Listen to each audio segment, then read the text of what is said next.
সেনাদের সাজোয়া যানে চড়ে নিরাপদ গন্তব্যের উদ্দেশ্যে নাহিদ ইসলাম সহ এনসিপি নেতারা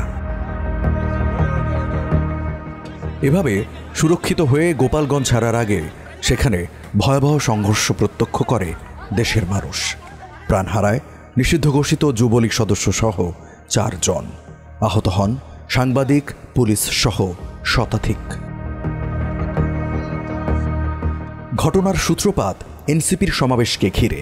আগের দিন 15 জুলাই হঠাৎ করেই মার্চ টু গোপালগঞ্জ কর্মসূচির ঘোষণা দেন সংগঠনের নেতারা।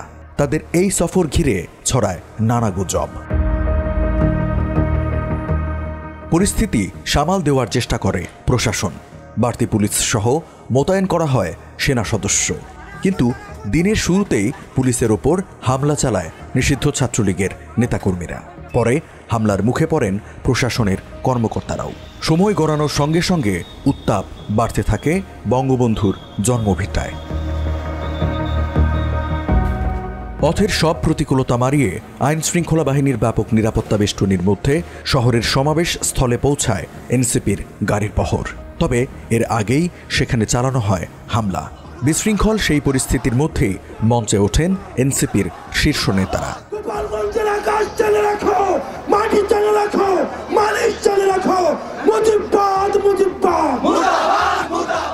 এনসিপির আহ্বায়ক নাহিদ ইসলাম সহ অন্যদের বক্তব্য উস্কে দেয় উত্তপ্ত পরিস্থিতিকে।